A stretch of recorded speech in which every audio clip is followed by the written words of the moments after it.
Let's see. The light is fully released this time. Angela is still around.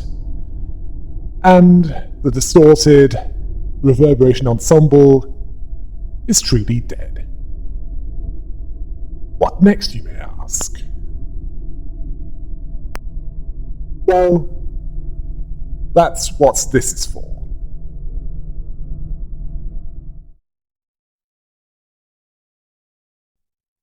After the battle against the distorted reverberation ensemble, Roland noted that the library appeared to be falling to bits for the most part. But its power is still there. Okay, Roland, its interior has distorted in its dimensions, I admit. And this was a byproduct of the light being released. Roland also pointed out that a horde of people were probably watching for a chance to raid the library, but strangely, no one has broken in so far. Angela found that peculiar as well. Then 3 individuals appeared to answer her. One of them a woman with similar attire to Garion, saying that the library is the shell of her mind and consciousness. Yes, her EGO. Which explains what happened in Roland's Pyrrhic victory ending, as if she died. The library would die with her.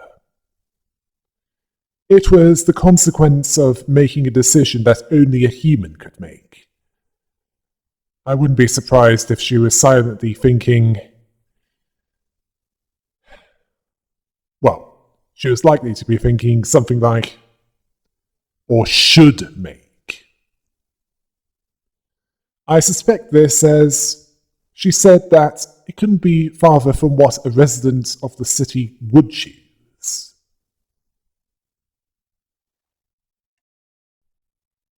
Angela asked how long she was there. Roland recognized them each as visitors from the head, the eye, and the claw respectively. Xena was the arbiter of the head, or Acor. Luda was the eye of the beholder, or Beacor. Baral was the executioner of the claw, or Secor. A triumvirate that rules over the city with a fist made of a material that, describing it as iron, would be too mild a description for it to be fitting. Baral warned him to keep perfectly still or he'll be torn apart. Clearly the reputation of the Black Silence precedes him, as even he can be torn to shreds in his current state. Yeah. The executioners are the elite claws, clearly stronger than the claw sent during the final days of the Seed of Light's construction. This was not long after the fierce battle against Argalia. Roland knew better than to provoke an executioner of a claw.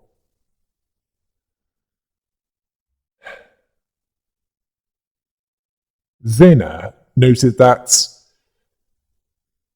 they concluded their own little tales, but the distortion still continues to carve its mark on the city. The new colour that permeated the city too much, too profoundly. Roland asked if the head was going to hold them accountable for that. Xena made it clear that it wasn't because of that why she and the other 2 were there. Oh no. It's for something far more specific. Something that they can hold someone to account for. Yes, this is even though the distortion might shift the ecology of the city that they cultivated with care. As if there wasn't enough evidence that pain and suffering woven into the fabric of the city was nothing short of deliberate. That it apparently broke her heart. She's a terrible liar, and she sounds like a psychopath, as she's confirming what my suspicions have been. Anyway, Angela asked why an agent of the head, an arbiter, was there so late. Well, it's not because she's being fashionable, that's for certain. Zena told them that they are there to expel her and the library from the city. They're also there to retrieve a certain degraded colleague of theirs, referring to Bynar. Well, Roland figured that much out. Considering how much she's changed, I don't think they can do that, even if she wanted to come with them. Zena went on to explain that the library will be driven out and relocated to the outskirts, the dumping grounds of the city. All because the library was now an impurity of the city, so they couldn't ignore it any longer. Angela asked if they were disturbed by its powers. No, Angela, it's for a more obvious reason. It's because you're an AI, something that's illegal in the city. You have thoughts that, at least in the opinion of Zena, only a human should have. See what I mean? She even mocks Angela, as no matter how much she contemplates and enriches her mind, she can't become human, if she wasn't born as one. The jury was still out for most of that, as she thought that Angela might turn into a human in the end, but she let go of all that. Had she become a human at the end, the city would be more than willing to welcome her. Which explains why the head did nothing for 13 years during Angela's Pyrrhic victory. And thankfully, she didn't go down that route. Besides, Angela didn't give a about staying as a machine. Zena considers a machine with a heart as having no place in that city. Oh, so if a machine with a morality is considered an impurity, what would that make Zena? A human without morality? In other words, a psychopath.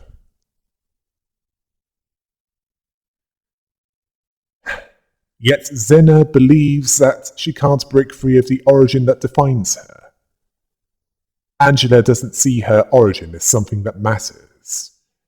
She's the one that defines her identity, not some flimsy husk. Yeah, you tell them, Angela. Who cares what that meatbag thinks? Zena considers her line of thought as dangerously close to what a human aspires to reach. A further demonstration of why they can't let her and the library be. Okay, are you sure about that, Zena? Are you sure it isn't because she can see what a lot of humans in the city either can't or refuse to notice? Angela notes her hypocrisy with preaching about the sanctity of humanity, and yet she is fine with letting distortions cause destruction and death in the city. Zena justifies this by saying that distortions are one of the many aspects of humanity, unless not wholly wrongful, at least as far as she's concerned. The only point of view that matters is hers.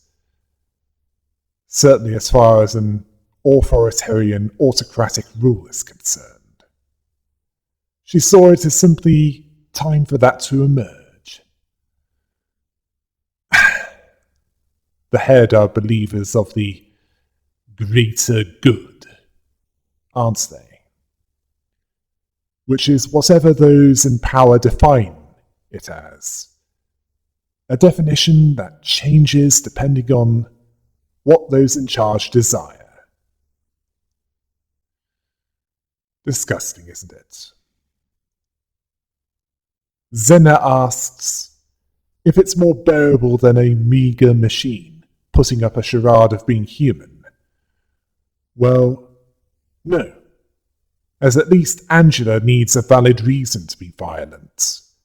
A distortion is either a mindless beast or a negativity-charged force of destruction. I mean, did you not see what the pianist did?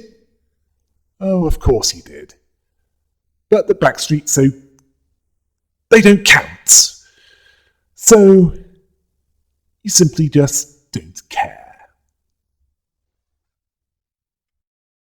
Then Luda told her to do herself a favour and throw away that crumpled piece of paper that she's written on. It was so cutesy and so nervously done. So they were there at least immediately after the light was fully released, as they just needed to overhear that part to know that. But Roland stood in front and asked them, what if he made them kick the bucket there? Well, I doubt that Roland was suicidal at that point, as he has something to lose now. Or rather, someone. Zena told them that the expulsion would take place regardless of what happened. It wasn't just because of Angela's existence. It was because Elcorb had become a stain and a blemish to the head. It was clear to Angela that she meant it was because of Garion, an arbiter that was sent to destroy the Outskirts lab, to shut down the Seed of Light project. This attempt failed. Now, if that was what was intended to prevent Angela's creation, because they somehow foresaw that multiple wings would be involved in her creation, which would be seen as a conspiracy against them, involving the creation of an illegal AI. It actually caused what they were trying to prevent. Luda considered Garion sloppy, and the chasm between them had become too wide. Zena went over how Angela, the machine with the mind of a human, didn't have a door closed because of something like her. Angela understood that their mission was to destroy her, evict the library into the outskirts, and retrieve Bina. Zena confirmed this. Angela reaffirmed her belief that she exists as herself with her own strength, with no problem brushing off the that she's spewing. She's just as verbose as Bina, compulsively adding needless comments. Zena then alerted Baral, who was ready to kill all that stood in his way. Roland and Angela were then moved to another floor, which surprised Roland as he thought that the library ceased pretty much all of its functions. But Angela reminded him that the library was her EGO. She had control over it, even in its weakened state. Although them moving to another floor was a temporary retreat, similar to how guests were greeted. Roland was surprised that the head were being received, the last ones to be greeted there. Angela confirmed that they were. They didn't have to stay in the nest anyway. Roland noted that it saved them having to pack everything up and move, largely because the building was going to move, rather than them. Before we move on to the battle against the head, let's talk about what would have happened if Ian had listened to Adam and created a load of monstrosities outside of the library, as in what Carmen and Argalia would have wanted. Considering that the head, or A-Corp, handles the patents for the singularities of the wings, both current and fallen, they also sell access to them to those that can afford to do so, if they're not already under ownership. That includes the one that makes abnormalities, as in the singularity that physically manifests the mind.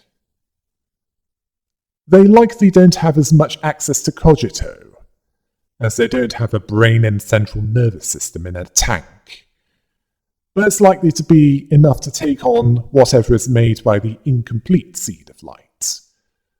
So it's likely that they're capable of containing what was made by this, and possibly even kill them in a way that makes them stay dead. Something that Elcor was incapable of doing. Well, at least Gebura didn't know. At the start of this battle, an already battered and bruised Roland faced off against Baral, Executioner of the Claw, one of their elites. Zena was apparently hanging back, enjoying the show, so Roland ignored her for now. He used Serum K, which uses K-Corp's singularity, where while he slashes with his claw weapon, the serum also heals him. Serum R would seem to be linked to the Rhino team's capability to deal blunt force damage.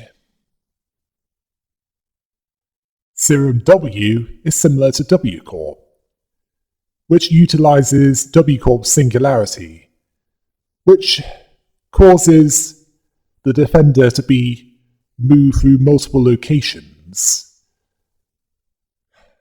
while being charged at by the executioner and then being slashed hard at the end. And when using all three serums, he hit harder. Although he's powerful enough without using this. Although there is one question regarding this. If an executioner was sent rather than a regular claw, what would have been the outcome of Day 46? Well, during the Bosmy Corporation. Well, it'd probably be a lot harder to deal with, even with the power of EGO. After Roland delivered a few attacks without him doing any real damage to Baral, Zena mocked him, asking if he was exhausted already. They've not even expanded any real efforts. Then she ordered Baral to finish him off. He understood.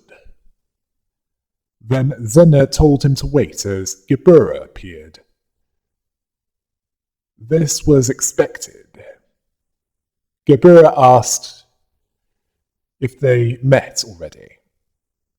Roland realizing it was why Angela asked him to hang in there. It was to buy time to wake up the Red Mist herself, who was slightly offended that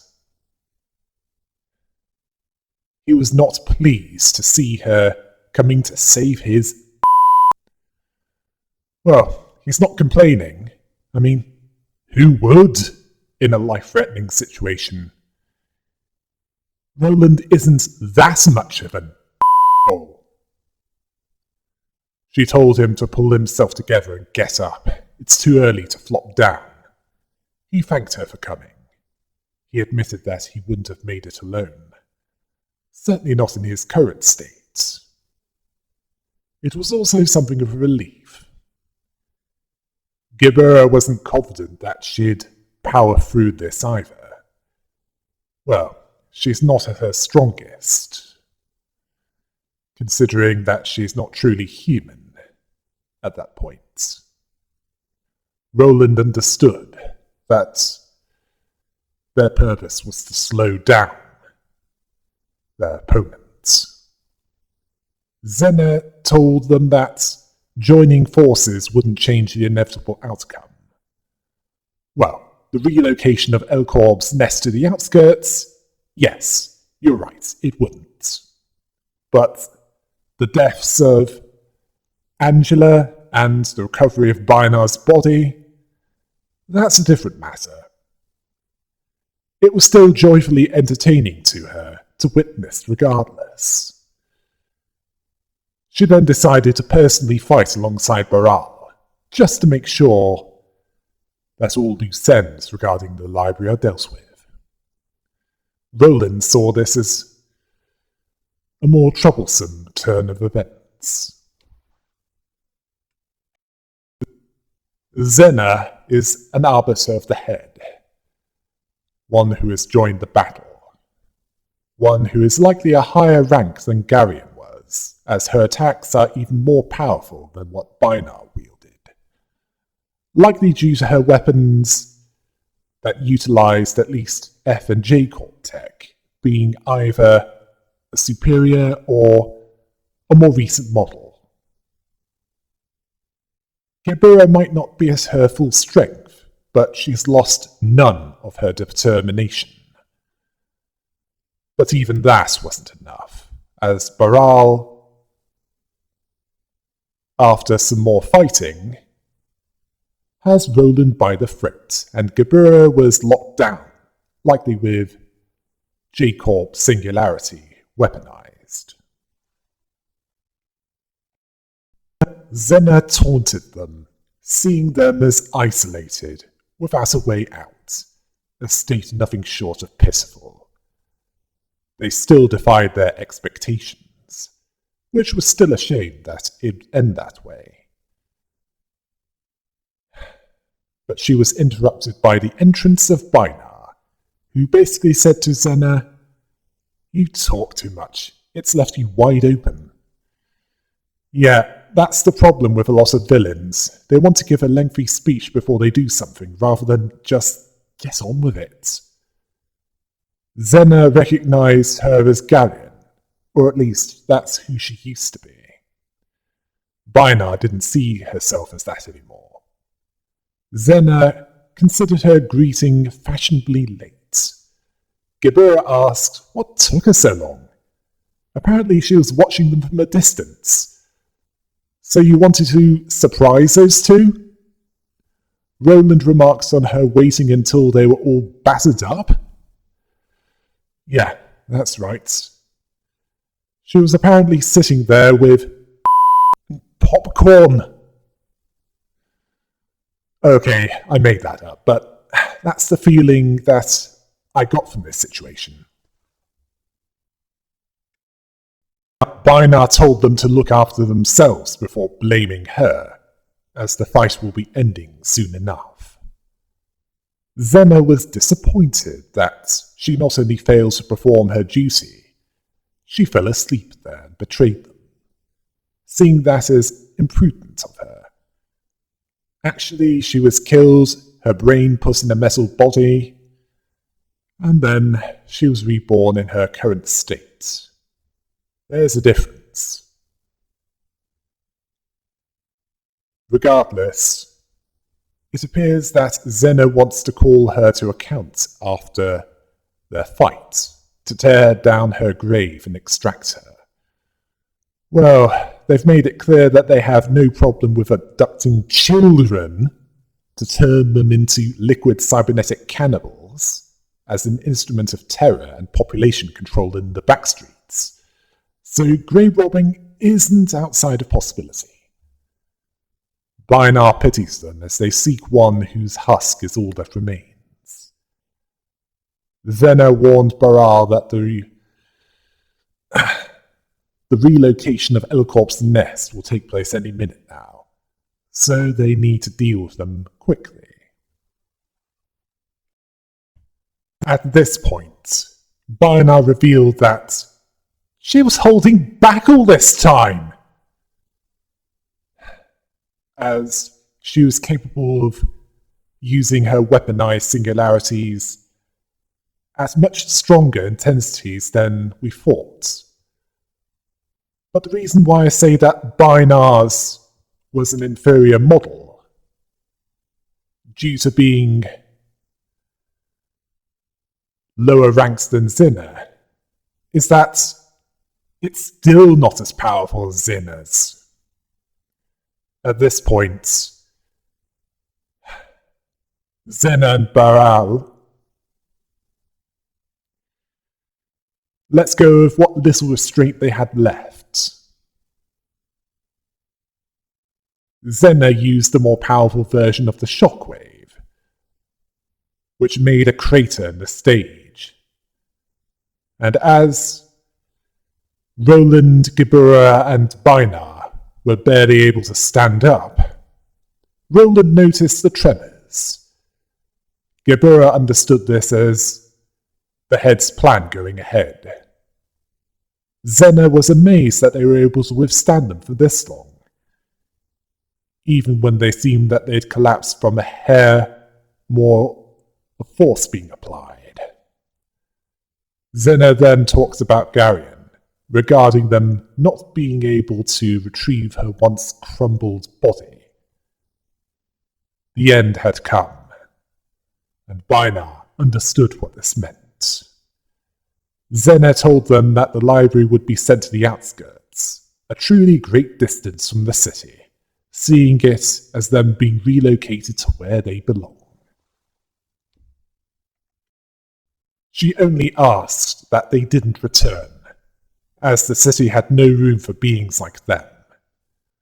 She kindly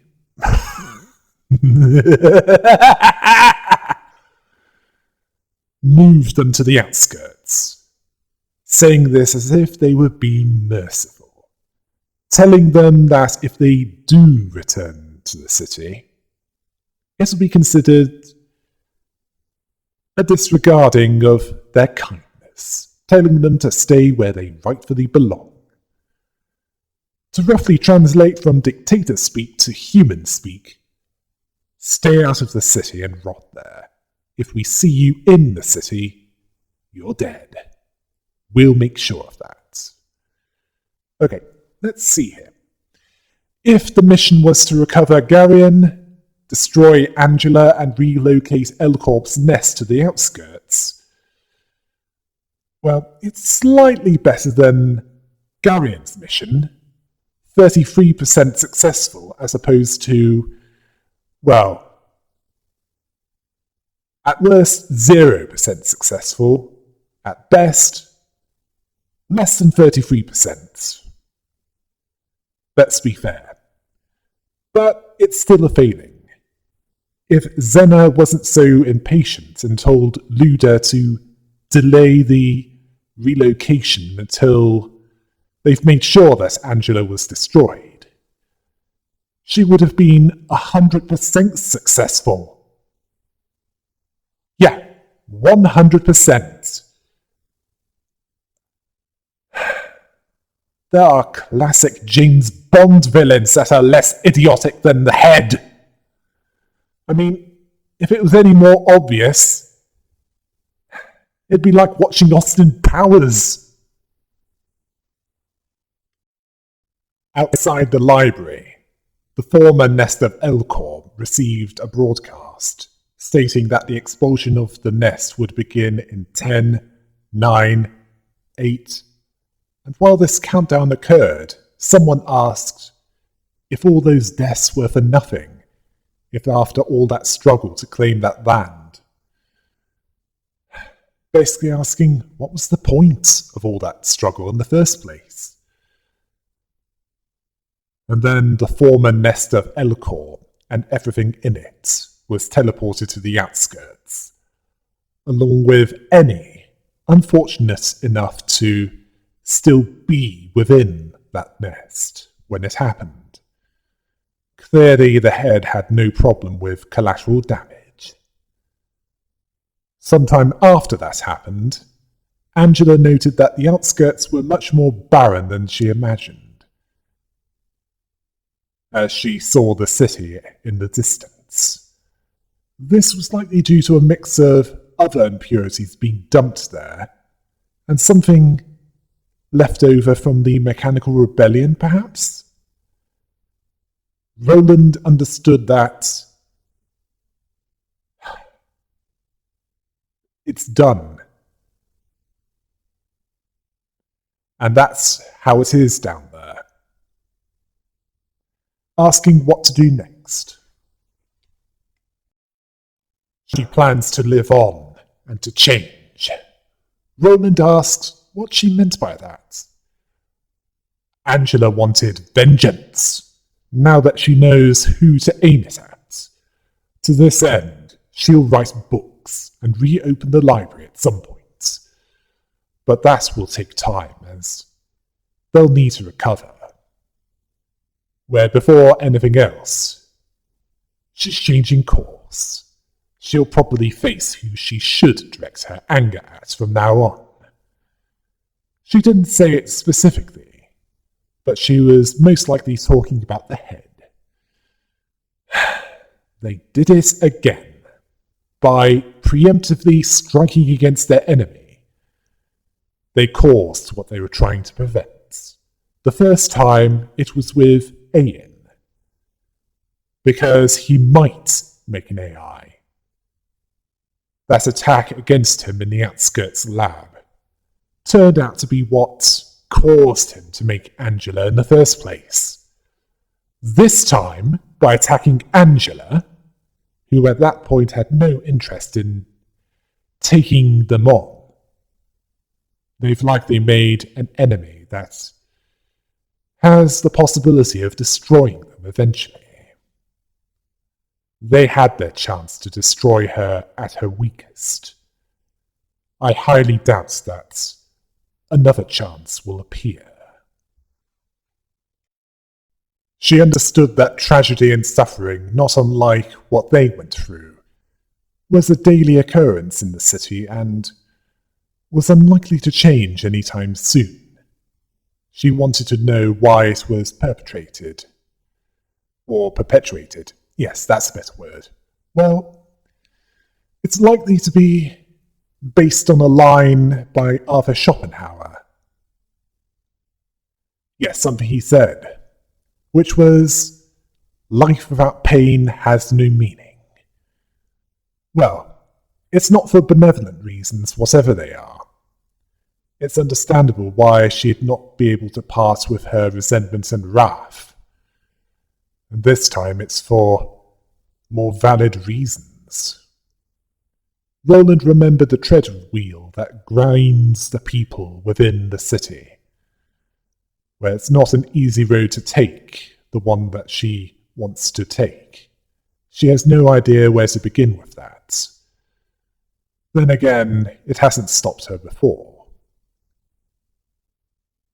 Where tragedy, violence, and loss are as natural as water flowing within the city. Angela understood that the journey will be quite long, but she'll still follow through with her plan. One of the ways that she can repent for what she did indiscriminately to the people of the city. Also, the library will operate differently to before. That is this, and this is that. As in, other people's problems are theirs. Certainly the ones involving the head. Roland sees that as a better way to follow than what he did previously. He then asked about her list. Angela decided to rethink her wishes as circumstances have changed. Unfortunately, she wouldn't be able to taste that meat stew involving that tea-core pot with her artificial body, even if she could leave the library, and even if the head would tolerate her presence. Roland saw this as a shame. Angela wanted to put that aside and asked if he'd let her in on his secret. The biggest surprise that he had there. Now, this surprised him that she was able to remember that. Well, that's because she remembers everything whether she wants to or not. Try to keep up, Roland. Roland sees it as personal to him. Angela reminded him that all they had at that point was time.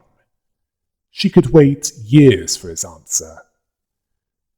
He wanted to write a book about his experiences within the city and of its people. He gave up because he had no talent in writing whatsoever. Yeah, he probably couldn't even come up with the title. Here's an idea for one. Straight through the A Guide to the City. Well, it certainly sums it up nicely, doesn't it? He saw his writing as too crude. He wouldn't be comfortable showing it to anyone. Oh, that's all right. Gebura herself admitted that she couldn't write a legible sentence. Angela, on the other hand, wanted to read it. Roland thought that she'd laugh at him. He'd laugh at himself for writing such a book. Angela found it surprising, but not laughable. Recording the city and the lives of its people. Roland wanted her to keep it between them, not to tell the other librarians. In fact, she wanted to write a book with him, perhaps to make sure that the writing wasn't, well, as crude. Roland would be glad to with Miss Director. Angela told him that wasn't the right way to address her. He corrected himself by calling her Angela. Okay, that's the end of the story. At least, the end of the story that's still canon. As there was an ending similar to what would happen in the Botany Corporation for getting 100% that teased Library of Ruina. I'll go over the possibly non-canon ending at the end.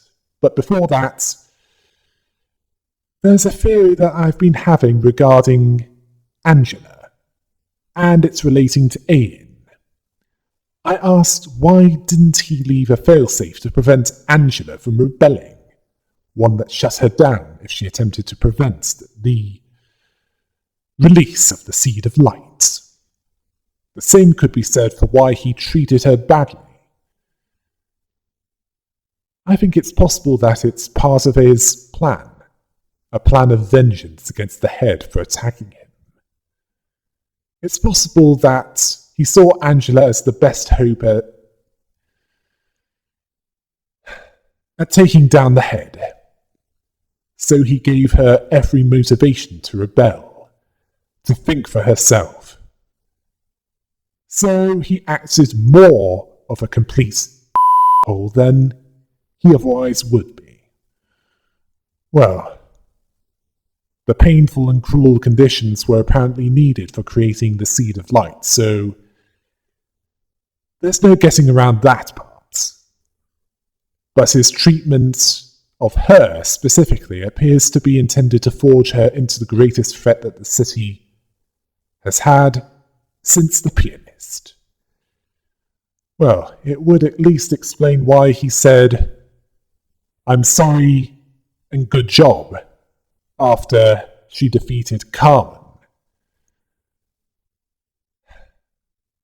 and almost released the light fully. Also, if the plan did go ahead as intended the first time around, it's likely to have gone much the same way as if Adam won. The head would deal with whatever appeared, and anything that occurred after that would be incorporated into the new design of the city. So in essence, nothing would change. Well, nothing that mattered anyway. Now, with Angela being involved in attacking the head specifically, wanting to know why they did what they did, likely wanting to destroy them, if and when she does find out, likely out of disgust. As in one that can see what humans are either unable to see or deliberately ignore. Okay, perhaps that's why, well, perhaps that's the real reason why AI are illegal. Because AI can see what many humans apparently are unable to, or unwilling. There's also a remote possibility that the head is run by an AI, and it doesn't want competition, which would make the head a bunch of hypocrites. The kind that can't even follow their own rules. Either that or they believe the rules don't apply to them. Yeah, double standards. Well, I can only speculate, as it depends on where the story goes from here, and we'll need to wait for the next game to find out. Okay, this last bit of the Library of Ruina lore, at least in the main game, was patched out, partially due to review bombing, so it's unlikely to be canon anymore. But I feel I need to cover this. It's similar to what happens if 100% is gained in the Botany Corporation, a post-credits cutscene. It starts with a meeting between the managers of the HANA Association and the president, with the general manager of the HANA Association speaking of the library falling as a star of the city, and the distortions still happening. Apparently, well, the Western manager, as in the manager of the Western branch, was calling for a 13th association to be established, as someone pointed out. The Eastern branch manager asked if this was referring to an association that specialized in dealing with the distortions. Countless suggestions had asked for this. According to the Western branch manager, it's strange that the recently restored Purple Tear has been submitting amounts of documents as if she was waiting for that moment. It's what she does. She can visit other possibilities with her dimension hopping powers, as the Northern branch manager pointed out, apparently due to the influence of a singularity. Now, this hinted that she might have been experimented on at some point by W Corp, before the warp trains were a thing. The Eastern branch manager remarked that she'd walked into the borders of the beyond, seen farther ahead than anyone else. Well, no arguments there, as she saw the possibility that Roland would save Angela as part of her plan. Yet she wouldn't look back at herself. The president commented on the possibility of an association of fixers, specifically dealing with distortions, asking, is it? Then Iori entered the room and interrupted him, and told them that there's plenty of demand Weighing the gains isn't necessary, as some wings are ahead of them with that idea. Yeah, Yuri was the one that came up with the idea for the 13th Association. She told them something that they understood. That officers focusing on distortions are a moneymaker on the rise. They need to be the first to take a grip on that market. The distortion was taking a new turn since the library. She also asked about the tower that magically appeared in the outskirts. The southern branch manager was at her rudeness, as she didn't knock properly. She believed that she did. The northern branch manager did receive reports on that tower. A tower that disappeared like a mirage once anyone tried to approach it. Yuri told them that it's the library as it is now, something that we already know, but they didn't. Although she added that it's operating differently to how it used to. The Hana Association president told her that pressuring them won't allow her to skip standard procedures. She even had the audacity to suggest that she'd be in charge of organizing the association alone. Yuri didn't seem to pay much attention to this. She went on to tell them that to deal with abnormalities, beings born out of the twists and distortions of humans, specialized gear was needed, such as EGO, that which L-Corp wielded. She understood that it requires specific kinds of individuals to wield it, such as egoists. As in,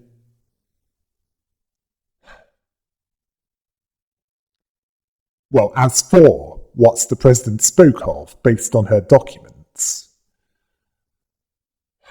Well, Yuri confirmed this,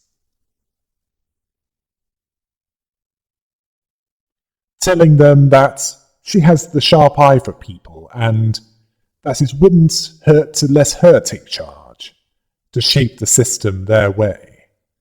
The public's ideas are all over the place at that point, where the first to define the concepts and terms will gain the upper hand in the game of control. They know that better than anyone. The president told her that they'll consider her proposal with an open mind. She'll be expecting good news from them. I suspect that the tower that was the library that disappears like a mirage, well, the reason why it does that is it's not ready for visitors yet. What action will Angela take on the head? Will it be a more direct method of attack, involving gathering all of the discarded within the outskirts and modifying them? Will it involve subterfuge, by manipulating specific individuals within the city to work against the head, consciously or not? Will it involve convincing certain individuals that they're playing for the wrong team? Yeah, turncoats. Who knows? But there are still some gaps in the law, as there's not a complete list of associations yet, nor are all the wings and their singularities known. There's also little to no information about the ruins that are almost magical in the outskirts. Now, this is likely details that they can fill in future games, as I theorized earlier.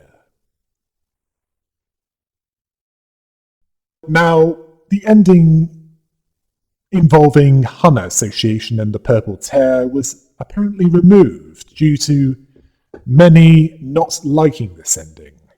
In fact, a few of them decided to review bomb the game and even send death threats to Project Moon.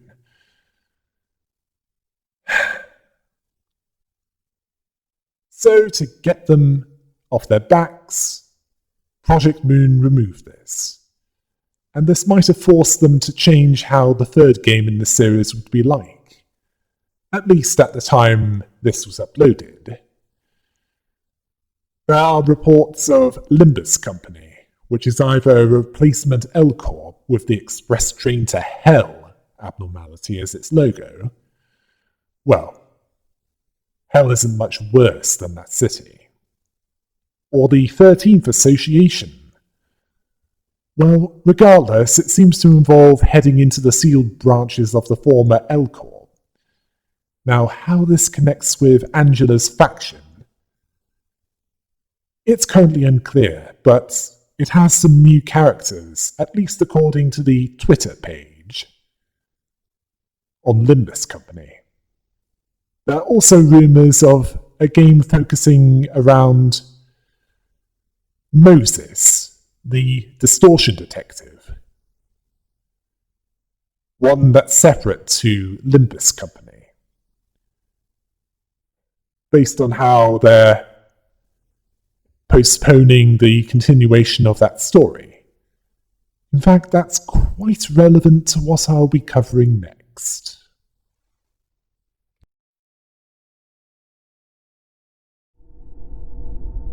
Well, that's the end of this lore series. Well, the main one, anyway. So unless you're interested in the distortion detective, you might want to move on. Until next time. Hail the rabbit!